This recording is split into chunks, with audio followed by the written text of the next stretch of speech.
Alright, can you hear me? Can you hear me? Yeah. Cool. Alright, that's it. Although I've got that around there. Hold on. Hey guys, this is Two Chicken Moms. This is WDW Wednesday. What's left of it? Yeah. And that will not kill, I'm surprised. Good DI. By the way, a lot of people seem to believe the rumor that you don't DI Charizard's up throw. You definitely DI Charizard's up throw. So that's what I thought. So Arcana was actually telling me that, and I wanted to believe him because it was Arcana, but I couldn't. Nah. Like, it didn't seem right. Yeah. So the reason that people say that is because it's just really hard to get the right DI for it. Yeah, yeah. If you just like DI down, you go directly into the side blast zone. Right, DI right. up, you go up. You just have to DI down. Right. You want to make sure that you're making yourself go toward the stage and that you're aiming for the corner. Yeah. But like the angle's so weird that a lot of people don't know how to DI for the corner. Okay. I really like this choice from Urban, because Kirby can definitely edgeguard Charizard.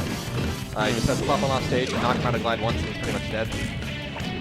So, what I'm actually interested in seeing in this particular matchup is I actually see a lot of the same gameplay from both of them, regardless of who they're fighting, so I want to see who adapts faster. Yeah, Theo's very, like, bread and butter as a player.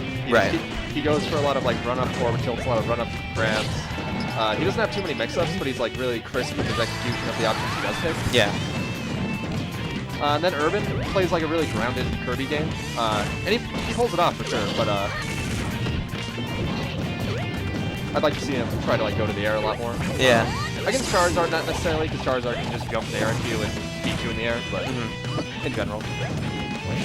I don't know a lot about playing as Kirby, but I know personally playing against Charizard, I wouldn't want to take them to this stage.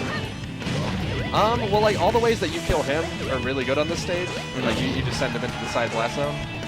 and all the ways that he wants to kill you, which are vertically, like it's a pretty high ceiling. Fair enough. And then like as far as like the size of the stage, you just don't want Charizard to have room against Kirby because Charizard's really fast and Kirby's slow. Yeah. That should be it. Yep. Oh, whoa! He had a chance to flip that. Nope. So I feel like they're winning about the same number of encounters, but it seems like Charizard is capitalizing a lot more. He's getting Kirby off stage, he's dealing a lot more damage, and it's accumulated into a stock at this point. Yeah, I agree. Urban's going for like a lot of nairs, but Theo's DIing them properly, so he's not chaining them, so he's not getting anything off them.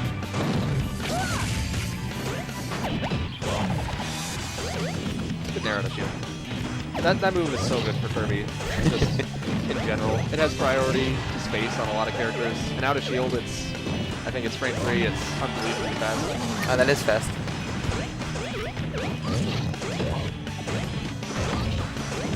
I like the movement from Urban.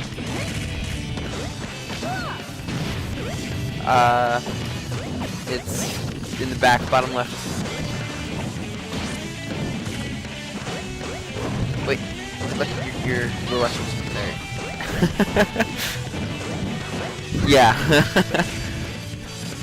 They're both actually just playing a super grounded game. Which I think if you just like have ground game versus ground game, I think Charizard wins this matchup. I would agree with that.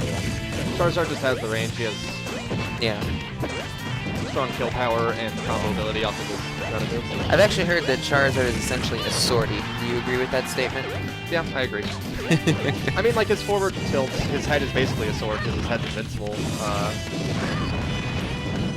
That would have killed if it was on the highest part of the platform. Yeah.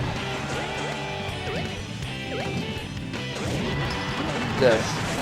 Yeah, because if you can like keep Charizard in one area aerially, he can drift that fast, and Kirby can really just start back airs until he gets it. Yeah. What I've seen a lot from Urban is he'll get high damage on somebody, but he won't be able to kill them, and they'll get him up to similar damage and kill him before he can like really capitalize on it. So it's good to see he's actually getting some extra credit here. Yeah, Theo just tried to chase there. Like I notice he does this a lot against floaty characters. Is he'll try to chase after they're already out of hit stun with the down B of Charizard, and he just gets there late, and then he either gets hit or he just misses. I'd like to see him just be more patient with those, not go for them if he knows they're not going to be in hit stun. We got it tied up, 1-1. If I can click the thing. I think I'd like to see Atheo try to recover high less, because both times just Urban was waiting there with back airs. Yeah. Like that's what lost him the game, is he died at like 100 twice right at the end of the stage, trying to recover high. And that's really something that Kirby, quite frankly, is going to be very good at, stopping. Yeah, of course. Kirby's great at edge guarding. Yeah. I was Theo. Where would I want to go? I'd probably want to go to PS2 #1. Dreamland is, yeah. I mean, like, if Kirby gets the Gimps, it can be really good for Kirby, but it's not, like, ridiculously easy to... I thought for sure he was going to do PS2. Like, that would have been one of my first bans against the Charizard. Yeah. Well, in my opinion, as Kirby, you should always ban FD. It's just his worst stage. He really needs platforms. Fair enough. But yeah, I would say... FD and PS2. Yeah. How do you feel about Stage First coming back? I mean, as a dirty counterpicking slut, I love it. But I don't really have too much of an opinion on it, like as far as fairness goes. Yeah. Because it's basically the question of, do you want a less ideal character on their best stage, or do you want your best character on like the third best stage? Right. And to me, that's not too big of a difference. Yeah. I know a lot of people argue forever about it, so. Yeah. That's the thing too. I was trying to mediate things, and people were getting a lot more heated than I was like, guys, this is relatively minor. You know what I mean? Like, if you guys came out with the fervor that you argue over this, like. Yeah, especially Matt you did, but yeah, some people feel passionately about it. For me, it's almost the same thing either way. Yeah. What's the score?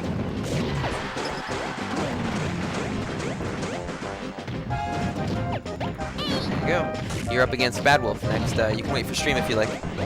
Alright. Can you get Bitterbub Senpai going? Sorry about that. Urban's been opting for a lot of up throw, which I don't think should be comboing. I think Theo's DIing it poorly, but if it's working, yeah. No, absolutely, keep going for it. Basically, for those of you who don't know, DI all of Kirby's throws away from him, except for his back throw, where you want to DI out. Oh, don't chase him, no. Oh, no. I don't know why he did that. Well, I mean, he just might not have seen a Charizard do that, or like not remember that Charizard can do that. And maybe he was so far in already, he just gambler's fallacy, you know? Yeah. Thought he could take him with him or something. Yep. I actually started doing a lot better against Urban and Kirby's in general once I started getting more experience in the Icy's matchup against Griffin. Because I started getting more afraid of everyone's grabs, and so now I'm like further away, and all of a sudden the Kirby matchup got a lot easier. Yeah, all of Kirby's spacing is basically within grab range, so the same spacing.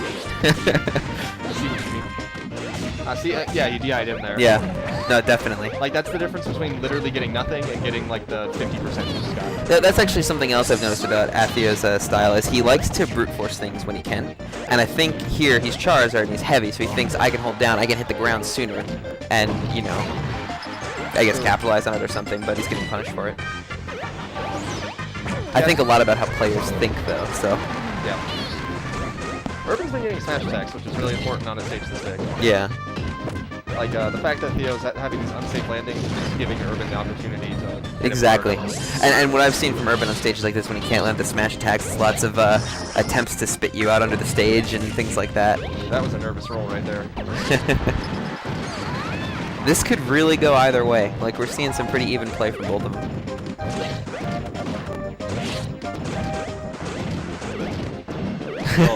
They're both a little afraid of each other.